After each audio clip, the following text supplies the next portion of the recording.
Do you know what time do you arrive? Well. Práce, kterou zde prezentuji, vlastně navazuje na mé předešlé projekty týkající se fenoménu československého vlčáka, což je vlastně psí plemeno, které vzniklo křížením mezi psem a vlkem. No, já už fakt musím.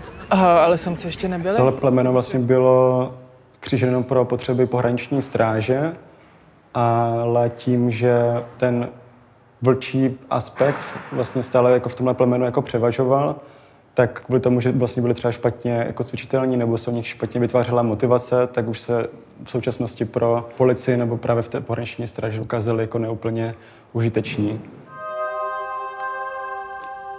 Plemeno je vlastně fiktivní příběh o chovateli československého vlčáka, který je zároveň správce přírodní rezervace.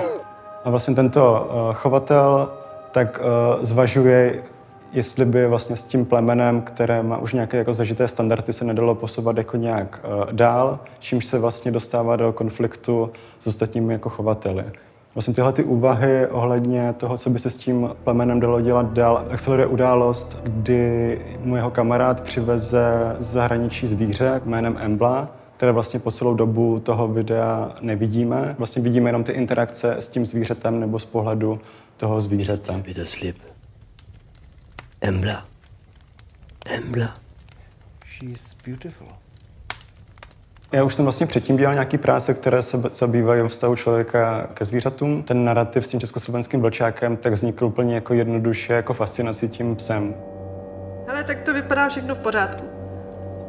Já už přesně nevím, kde jsem ho viděl poprvé, ale potom vlastně jsem si dohledával jako nějaké informace o tom plemeni a zjistil jsem, že má vlastně dost zajímavou historii, ve které se spojuje právě spoustu vlastně témat, které mě jako zajímají. No, mělo by to být Ten projekt má furt jako nějaké pokračování, protože vlastně v každém tom vystaveném projektu tak je to zastavení u jednoho toho motivu. A myslím si, že v čem se hodně líší ty předešlé práce, tak bylo to, že dřív to pro mě byl spíš takový víc jako dokumentární přístup, jako sbírání materiálu a vůbec se v tom jako nějak zorientovat. A tohle už je právě víc už práce vlastně s tím materiálem, už nějakou jako zkušenosti do nějakého jako příběhu, který už není nutně dokumentární, ale vlastně dává důraz na ty motivy, které jsou pro mě jako důležité.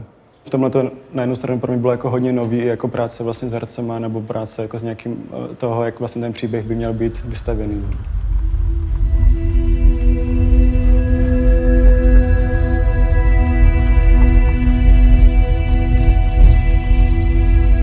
Vedle témat, které se týkají chovu, tak je tady velké téma, které se dotýká otázek péče, konkrétně vlastně nejen péče jako o ty zvířata, ale i třeba se týká právě té ochrany přírody.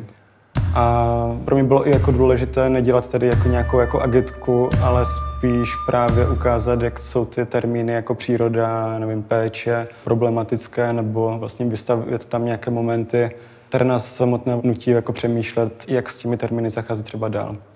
Termín jako příroda samotná je vlastně už nějakým produktem naší kultury, nebo to, jak o ní jako přemýšlíme. A já se právě snažím jako ukázat, že nad tím můžeme přemýšlet i nějak jako jinak a zároveň se snažím ukázat, že ten termín příroda může sloužit právě nejen pro ty pozitivní jako řekněme, ideologie, které jsou víc jako citlivý, ale může to právě naopak vést k obhajobě vlastně jako k nějakým jako pravicovým tendencím, které můžeme v současnosti pozorovat. Do you know who did that? Still haven't found out. The police thought that the puppies are wolf cubs, which some of them actually were. So naturally they called me. And I've been taking care of her since then. It's been almost 2 months, but she's not making any significant progress.